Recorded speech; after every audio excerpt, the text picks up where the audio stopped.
দীর্ঘ প্রায় 2 বছর বন্ধ থাকার পর আবারও বাংলাদেশের নাগরিকদের জন্য চালু হয়েছে ভারতের পর্যটন ভিসার কার্যক্রম। এ নিয়ে উচ্ছ্বাস যেমন রয়েছে, তেমনি ভোগান্তিও কম নয়। ভিসা ফির চেয়ে কয়েক গুণ বেশি অর্থ হাতিয়ে নিচ্ছে দালাল চক্র। আবার অতিরিক্ত ভিড়ের কারণে প্রায়ই ঘটছে অনাকাঙ্ক্ষিত ঘটনা।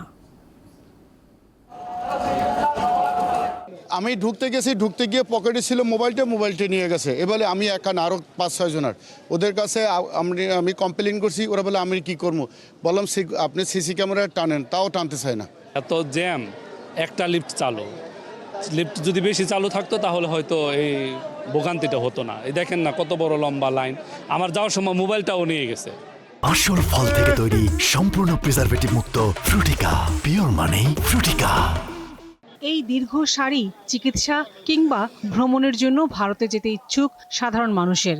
বুধবার রাজধানীর যমুনা ফিউচার পার্ক বন্ধ থাকায় বিভিন্ন এজেন্সিতে প্রবেশের জন্য একটি প্রবেশদ্বার থাকায় হুড়োহুড়ি বেঁধে যায়। এরই মধ্যে ঘটে অনাকাঙ্ক্ষিত ঘটনা। আমি ট্যুরিস্ট ভিসার জন্য অ্যাপ্লাই করেছিলাম, তাই ফাইলটা প্রসেস করার জন্য লেভেল 3-তে সকালে আসছিলাম, কিন্তু এত বড় লাইন যে মানে দম ছাড়ার মতো উপক্রম হয় নাই।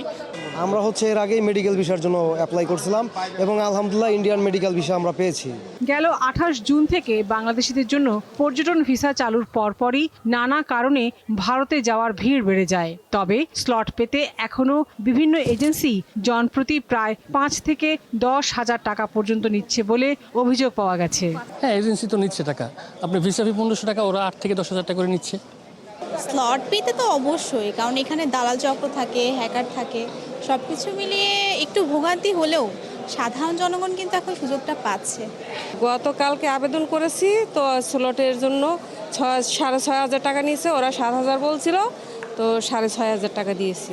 অথচ এই খরচ মাত্র 1,500 টাকা। পর্যটন ভিসা চালুর পর 2-1 জন নিজেরাই স্লট পেয়েছেন বলেও জানান। এছাড়া যারা আগে মেডিকেল ভিসার জন্য আবেদন করেছিলেন তারাও ভিসা পেয়েছেন। এখন তো সবাই ট্রাই করতেছে, সেক্ষেত্রে এখন তো একটু এরকম হবেই। দ্যাট মিনস কিছুদিন পর আশা করা যাচ্ছে যে সেটা আস্তে আস্তে ক্লিয়ার হয়ে যাবে। সাধারণ মানুষ বলেন, বিভিন্ন কারণেই পার্শ্ববর্তী দেশে যেতে হয়, তাই ভিসা সংক্রান্ত জটিলতা না থাকাই ভালো। ট্যুরিস্ট ভিসা অবশ্যই ভালো হয়েছে। আমি মেডিকেল ভিসা করেছি, আমার ধরেন নেক্সট টাইম আমি সুস্থ, এখন আমি ট্যুরিস্ট ভিসা করে যেতে পারবো। চিকিৎসা জাস্ট মেডিসিন নেওয়ার জন্য তো আমি ট্যুরিস্ট ভিসা করতে পারি। মানে এটা আমাদের জন্য অনেক সুবিধা হয়েছে, বিভিন্ন জায়গায় যাওয়া যাবে।